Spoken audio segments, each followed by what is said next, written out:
Welcome to Technovation. I'm your host, Peter High. My guest today is Kevin Vasconi. Kevin's the Chief Information Officer of Wendy's, a quick serve restaurant company based in Columbus, Ohio, with roughly 7,000 restaurants worldwide.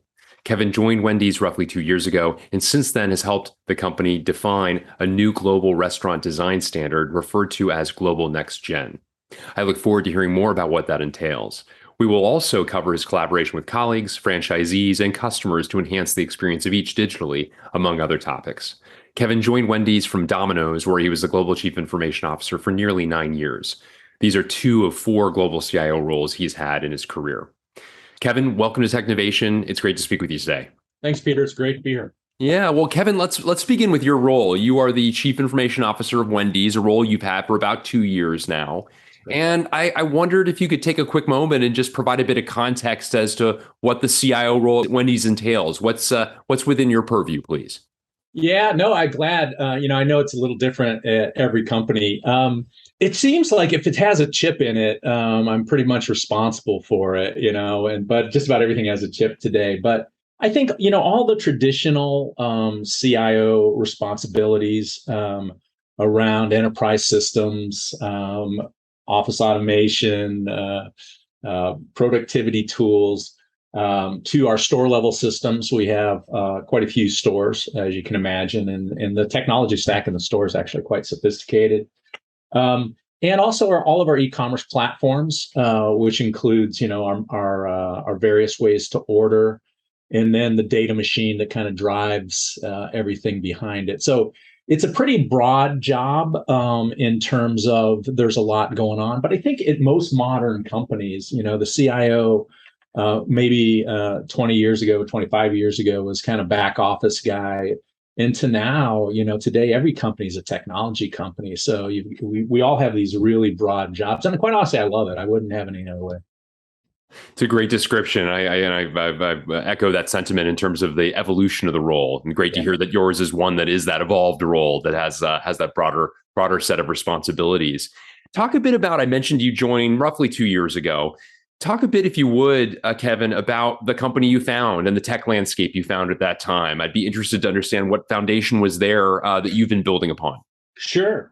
Yeah, this was, this is not the first job I had. But this one was unique for me in a couple of ways. One of them is I joined in the middle of the pandemic, right? And I wouldn't wish that on anybody. And hopefully we don't ever have another pandemic. But a lot of people like myself, did join companies in the middle of the pandemic. So I think that in and of itself was a very, very unique experience, a very interesting experience from I used to be much more had to be in the office all the time guy to a guy who couldn't be in the office, right? So how do you make this work? And for us technologists like you and I, the fact that video conferencing went from kind of a necessary evil to, hey, we got to make this stuff work every day. In terms of what I found, I came because of the culture and the brand. I believe very, very strongly in strong brands. I love technology. That's all I've ever done. That's all I ever want to do. But I will tell you, the greatest technology in the world can't sell a bad product.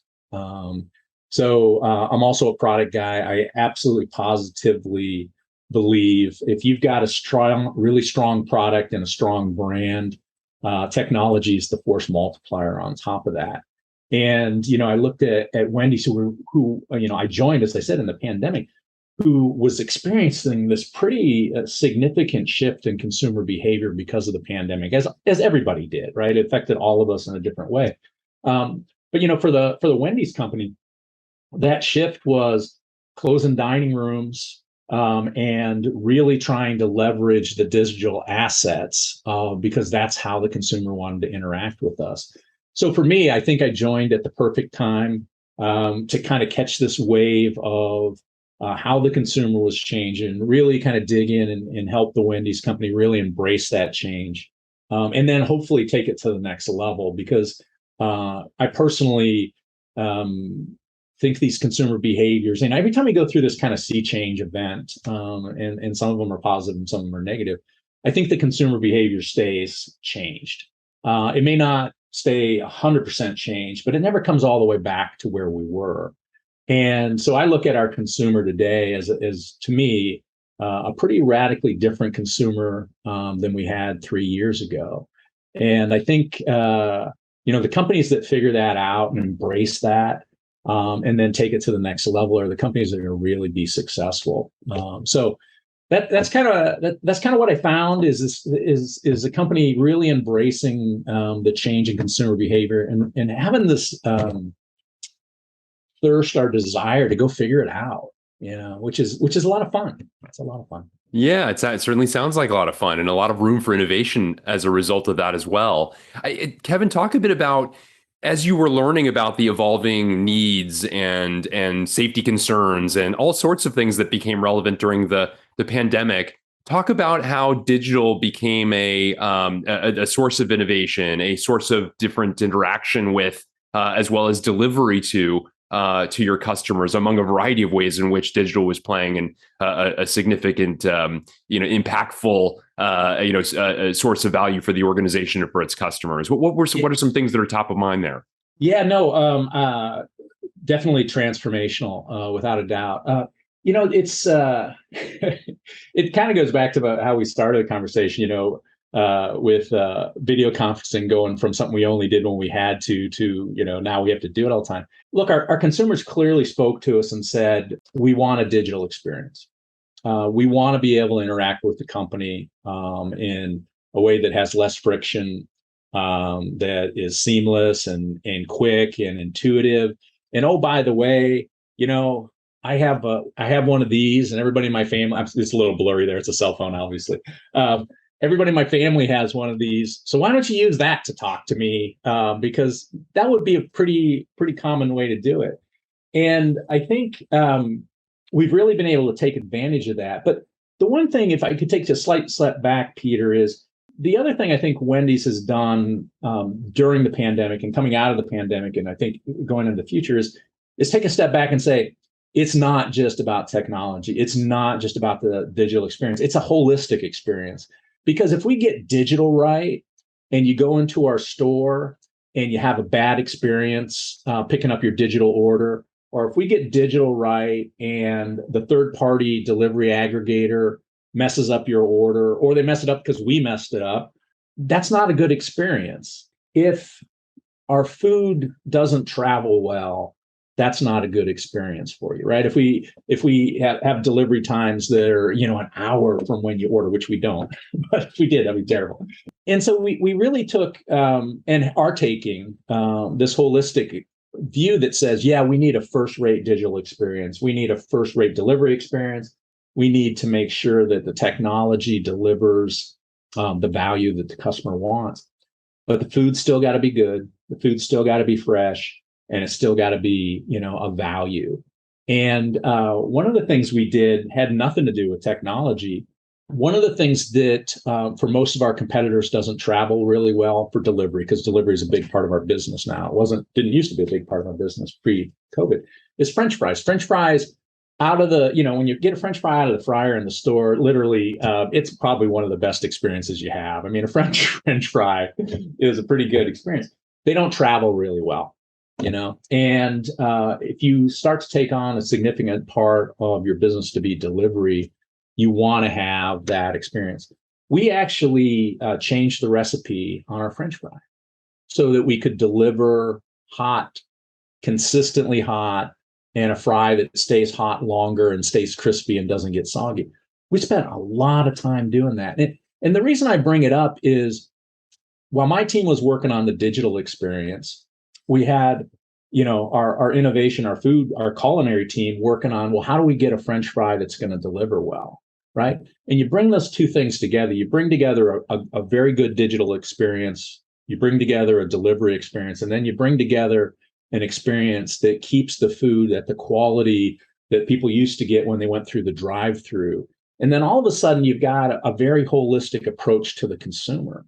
And we have tried to do that, and we try to do that and make that permeate through all of our experiences. Even if it's a traditional, hey, I'm going to walk into a Wendy's and I'm going to walk up to the cash register and I'm going to pay cash and I'm going to get my food. We still want that to be the best experience and the best experience compared to any of our competitors.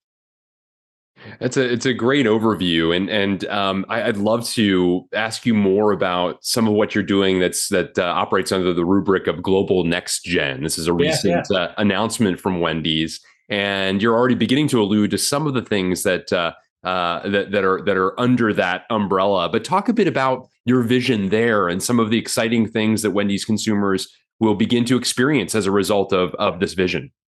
Yeah. Yes, Peter. I think that's a great segue into we take this holistic experience to the next level in how we're going to design our next store images, right? And that's what you're referring to. We call it global future forward design. It's really store of the future, right? And when you look at the store of the future project we had, it is about the consumer experience. It's about the operator's experience in the store. It's about the technology that supports that, right? It is a very holistic approach that said, hey, as our consumer preferences begin to change, if you could do it all over again, how would you build a Wendy's that would really make the customer happy? How would you build a Wendy's that would have the best customer experience? So there's a big element of technology to that. As I said, there's a lot of technology in our stores. But you can also do things like, because we want to continue to support our customers who want to order digitally and come and pick up their food, there's a very clear design on how to do that, how to make that work for the consumer. And the same thing, quite honestly, as we continue to grow our delivery business, and we use a lot of third-party delivery aggregators, right? We don't want them going through the drive-through, right? The drive-through is for a customer who's not getting food delivered. But during the height of COVID, everybody was sending those drivers through the drive-through because there really was no other way to do it. This new store design has a very specific parking spots. It has a place for the delivery aggregators to go pick up their food. The food's clearly marked. I mean, it is such an improvement in the experience. And if you think about, again, one of our passions is speed. If you think about it, every time we can shave a couple of seconds off of that experience, that food is hotter and fresher by the time it gets to the consumer. It's just a better consumer experience, right? And so we feel really good about that. We feel really good about the design. And then if you look at the nuts and bolts of the technology underneath it, it really is architected for the future. You and I've had some offline conversations. You know, I'm tremendously passionate about AI. I'm tremendously passionate about machine learning and vision. And that's compute intensive, let's be honest, right? I mean, you're not doing it with your old desktop PC or your laptop, right? There's a lot of computational stuff that has to go on there. So in our partnership with Google, right, we've really embraced not only the Google platform around conversational AI, and vision and ML, but also some of their edge computing platforms. I think they branded under the name Anthos, right? Because we've got to get to the edge computing to do some of this compute that we want to, at least to do it in a timely fashion that delivers a good customer experience. That's another great overview. I really appreciate that. It brings to mind, Kevin, the first time I knew of you before I got to know you, you were at Domino's, where you were for nearly 9 years. And I was a great admirer of the way in which you designed a digital experience that centered around the way the customer wished to interact with the company. Whereas for so long, it often seemed like the reverse. You consumer operate the way we, the company, wish to do things because it's easiest for us. And I was just some phenomenal stories in terms of the innovation that was driven by you and your team and your colleagues in other parts of that organization. And I wonder, as your insights around that have evolved, you talked a bit about your interactions with customers, the application of new ideas to the Wendy's consumer and so forth.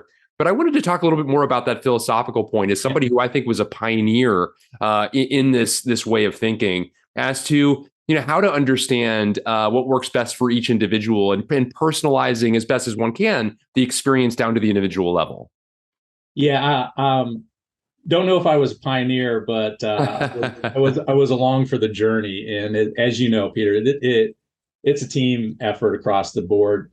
But I mean, I think you did hit on a basic philosophical tenet for me that I've used, I think, at virtually every technology job I've had is I think you always have to put the consumer first. And the the easy part for me is I'm a consumer too, right? And I, the old phrase, I eat a lot of my own dog food. I eat a lot of pizza. I eat a lot of Wendy's. And so you know what a good consumer experience is. But the thing I think that you alluded to, which is the key to a really consumer forward or consumer friendly strategy is, look, at the end of the day, the consumer wants choice, and the consumer doesn't behave the same way every day at every time of the day. And you have to recognize that. And I think you just embrace it, right? And if you look at uh, day parts, if we want to talk about the food industry, but we could talk about any industry you want, right? What you order for lunch is different than what you order for dinner, and it's different from what you order for late night. And if you're at your kid's soccer game, your order is going to be radically different than if you're working late at the office, right? And if you think about, that's how the consumer's life really is, because that's your life and my life.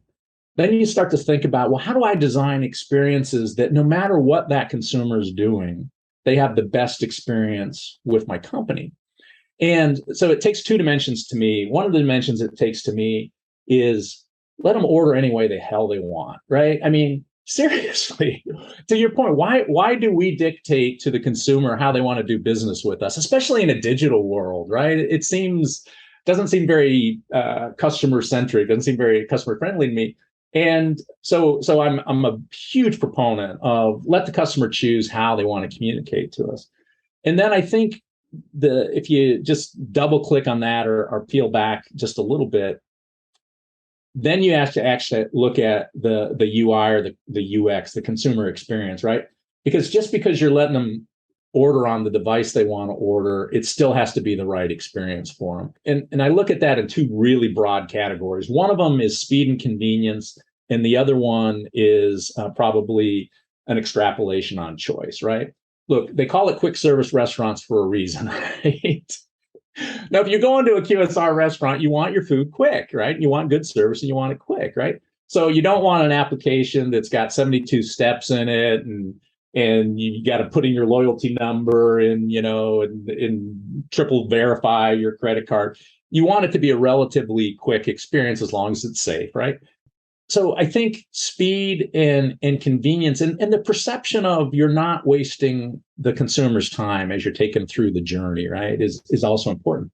The other side of it is sometimes, especially if you're entertaining or you're ordering food for a group of people, you want to have full access to the menu. You want to have suggestions. You want to know, hey, could I save a little bit of money if I bundle this offer differently?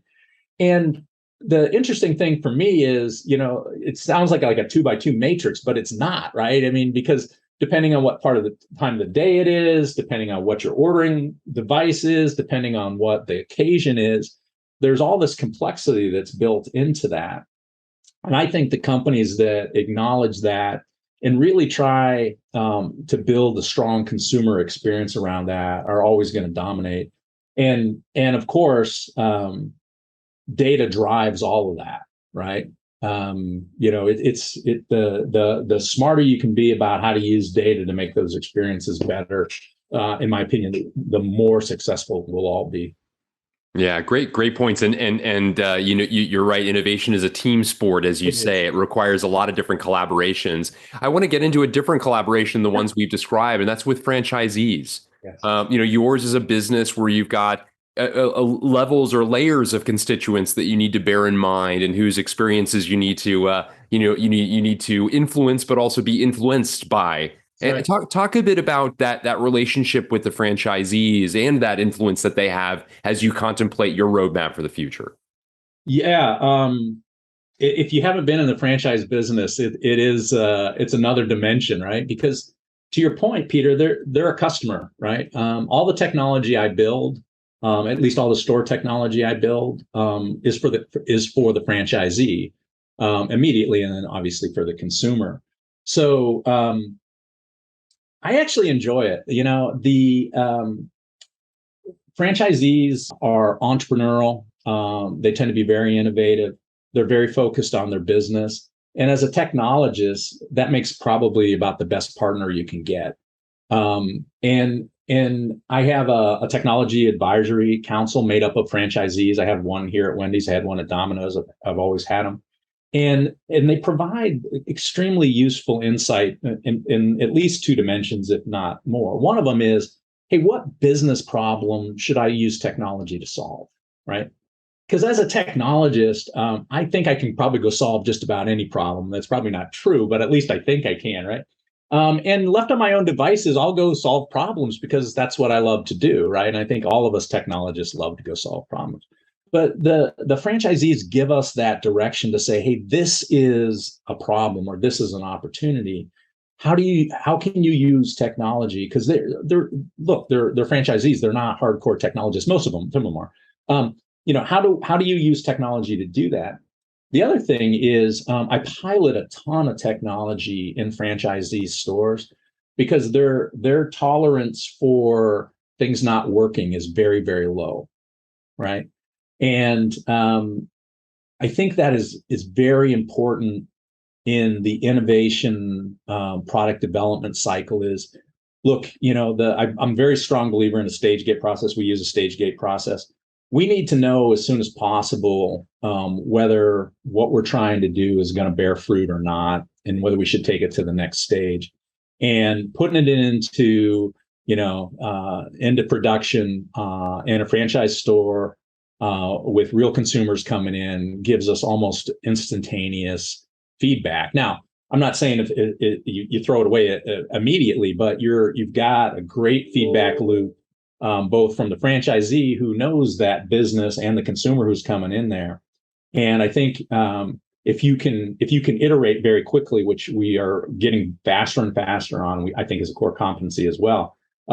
You can develop extremely fast in that environment, and really just knock weeks, if not months, off of a product development cycle. So I love working with franchisees. Most days it's great. Every once in a while they're a little problematic, but that's okay. They might say the same about you, Kevin, right? I'm sure they do. Another partnership that I wanted to ask you about is the partnership, for example, between technology and restaurant ops and marketing as you think about the evolution of the mobile app and integrating product into it and so forth. You've alluded to some of the innovations and thought processes there. Can you talk a bit about the way in which the different parts and pieces, within the corporate structure work together in order to breathe new life and innovation through the mobile app experience as well?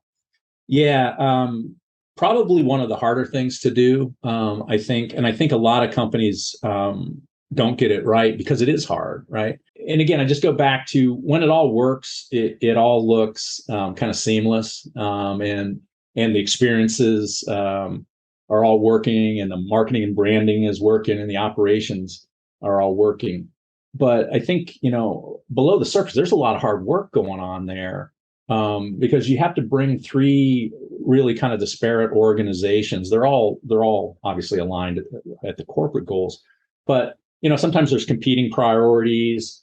Sometimes there's differences of opinion on how to do things, and bringing operations, marketing, and however you do your digital, whether that's 100% on the technology or a mix, together into a cross-functional team, to me is absolutely positively essential to driving the consumer behavior in mobile and creating those great experiences. And this is another one of those areas where, as I mentioned with the franchisees, if you can get into this fast iteration cycle, your productivity can skyrocket. I think the same thing there.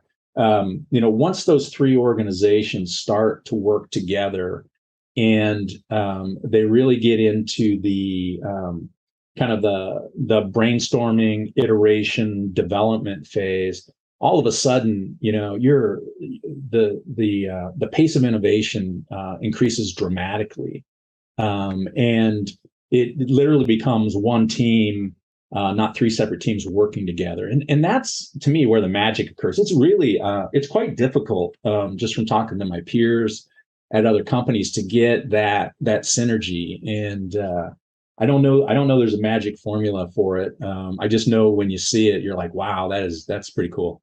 That's really great. You've already mentioned a number of trends that you're passionate about. You mentioned artificial intelligence, machine learning, conversational AI. You talked about edge computing and your partnership with Google.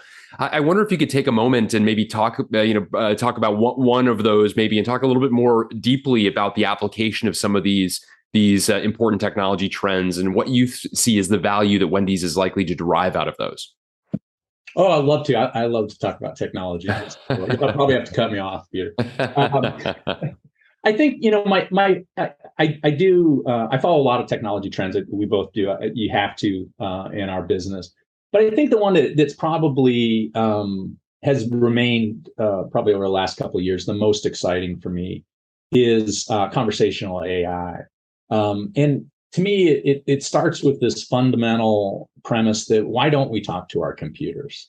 I mean, to me, it just seems so intuitive, right? But none of us do, or very few of us do. We use our thumbs, or if you're a touch typist, I guess you use more than your thumbs. But I see so many people on phones, and their speed they can get is amazing. But I'm like, why don't you just talk to your phone? And so I think when you think about, okay, what if all my interactions that I did with a computer, no matter what that computer is, whether it's your car, whether it's your mobile phone, whether it's your point of sale system or your back office, what if all of those communications I did every day, I actually just talk to the computer? And so at Wendy's, when we think about voice AI, we do think about very specific applications like voice AI in the drive-through, which quite honestly is a breakthrough technology, will revolutionize the industry. We're one of the leaders in that area for sure, and it's going to change. It's going to change that business, right? But we actually look at it as a platform, right? Because that same technology I can use inside the restaurant for my operators. That same technology I can use for my consumers who are on a mobile phone, right? The fundamentals of that technology are the same. The application of it can be very, very different. So we take I think, a slightly different approach than some other people in that we're building a platform out, right? Some of the voice interfaces we've built, I'm not at liberty to talk about today, but seriously, if it's got a chip in it, we're willing to go see if we can make voice work on it. And some of the stuff we've made it work on, we're kind of surprised. In fact, I will share part of a story with you. I was showing some franchisees some voice technology just the other day, and had a Hispanic gentleman in the crowd, and he goes, "Does it speak Spanish?" And I was like, "I have the faintest idea. Why don't you ask it?" And because the underlying dialogue flow from Google is multilingual, he asked it to do something in Spanish, and it replied in Spanish and did it. So it's just really, I think we try to take holistic approaches when we do a lot of this stuff. But that was a nice little surprise, and I do think. I think just voice is the future of computing. Clearly, there's some problems with some use cases. I mean, there's ambient noise in the background. Clearly, I don't want the guy sitting next to me on the plane having a voice conversation with his phone, unless I got my earbuds in. So there are some probably some cases where, but I just think if it's not your primary task, if you're doing something like working in a restaurant or working in a hospital or working, in a factory, just talking to a computer should actually give us pretty significant productivity increases. We'll see. Yeah. Very interesting. I appreciate that overview. Exciting times to come, to say the least. I'll look forward to seeing the application of that at Wendy's stores before too long. I wanted to also ask you, Kevin, you've been for more than 2 decades a CTO or CIO. You've been a global chief information officer 4 times over at major organizations. And I wonder, as you reflect on your career, are there any sort of secrets to your success that you might highlight, especially maybe for somebody who's younger than you who might wish to follow in your footsteps in one way, shape, or form? What comes to mind? I think one of the things that comes to mind is that I coach and mentor a lot of young people because I was coached and mentored quite a bit as I was developed in the career. So I think whatever level of success you get, you owe it back to the community to contribute back. And I know you participate in like events. I don't know if that's the secret to my success, but I do think that, look, technology is a people business. There's a lot of ones and zeros there, but at the end of the day, it's people business. And I think for us technologists to just acknowledge that, look, at the end of the day, it's people that are doing all this is a huge benefit. It's maybe even competitive advantage for some people who won't look at it that way. I do think the other thing. And people much smarter than I have said this is, look, you have to have a passion for whatever you're doing. I think people who are passionate, I don't know if whether you're an artist or an automobile mechanic or whatever, you can see the passion come through in their work product. And I'm very passionate about technology. I'm very passionate about what technology can do for the business. So I think finding your passion, and the beauty of technology is it's so broad now. I mean, it's everything from machine learning to networking to compute. I mean, to development to operations. I mean, the field of technology is so much broader than when I started in this profession. So I would just say, somewhere in there, find where your passion's at. And if you get up too many days and you're not enjoying what you're doing, you probably should try to find something else to do, because life's too short, right? Very well said. I appreciate those reflections. Well, Kevin Vasconi, thank you so much for joining me today on Technovation. Wonderful insights from across your career. Of course, the specifics of the great work you and your team are doing at Wendy's. So much for us to look forward to in terms of innovations that are right around the corner as well. Thank you so much for a great conversation. Thanks, Peter. It's a pleasure talking to you.